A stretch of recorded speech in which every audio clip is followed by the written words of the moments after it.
ơi. Bắt đầu là pha xuống xí. Nhưng mà lúc đấy em chưa ớt. Ăn đi thôi. Quay mông tao đây. Nhớ yêu em. Nó ở chỗ này nè. Mày gầm quá.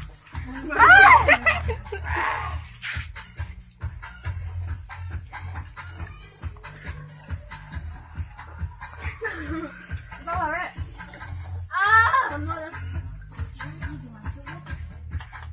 Xem con nào bình luận xem. Ăn được. Cầm ít vừa tặng. Rồi thích coi em thích chả. Vào cái chồng ấy rồi. Họ thích nhạc thế này thôi. Yêu được thì yêu nhá. Không yêu được thì cút nhá. Ôi, đâu người. Phát biểu đi cha. Cha phát biểu đi à. Anh ơi, ăn mì cùng bọn em đi anh ơi. Ngon lắm. Mì nấu lẩu nấu Cái con khỉ. Nó tám nhá. Cha có gì phát biểu đi. vừa ngon. Anh ơi ăn cùng em nào. Cậu ta gánh nhờ chị ăn ai yêu được thì con ăn đi thì thôi. Xin mà. Ăn mì thôi ạ. Có gì đâu. Bắt hết sụp này, mình nhớ thôi.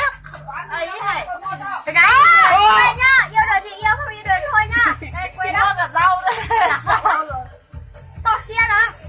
To xe. Phát trực tiếp là ngon thế.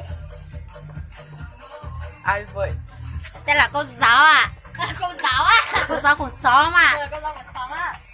Hello.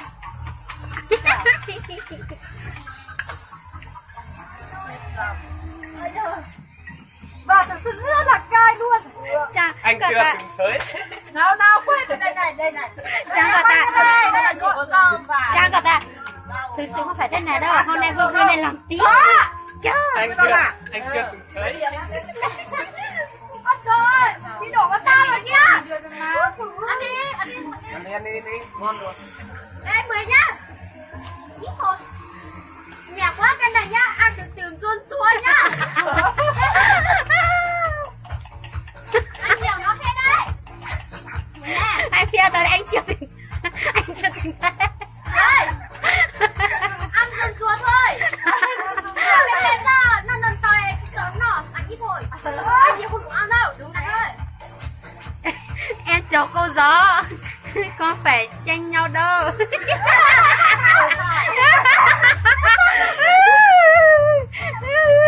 Ô, đã có nhiều người họ xem nhiều lắm. Bao người? Xem nhiều lắm rồi. Anh chưa từng thế. Cái đâu. Em chào cô giáo. 6 người. Không phải tranh nhau đâu. Chúng nó cái thằng ăn nhiều nhân. Đây anh ơi, ăn cùng em này. Không phải gói nữa. Gói này nữa nha. Mi Hà. Minh Hà đây. Hôm nay lạnh quá nên làm tí thôi à? Chắc là Hôm nay lạnh quá làm tí thôi à. không phải như vậy. Thật sự là như vậy đấy. Suốt ngày rồi, mạnh lúc mạnh nơi luôn. Rồi suốt ngày chị ăn một miếng rau đây này. Xin mời nhá. Rau nha. Đặt hẳn ra. Đồ bát chuối. Cho nó cái hụt nó cháu nè. Mời nhá. Cô há miệng to ra đi. Cô phải tranh chứ, thế đi cô. Cô thì phải tranh chứ. Kết thúc rồi chứ. Đâu xem nào. Bệnh người xem. Sao khói thế Trăng ơi? Trăng đấy vào đi.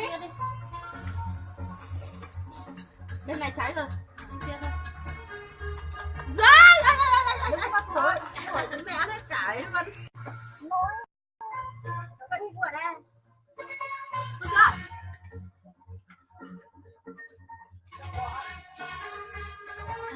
Ăn kết thúc. Nó bình luận thế nào?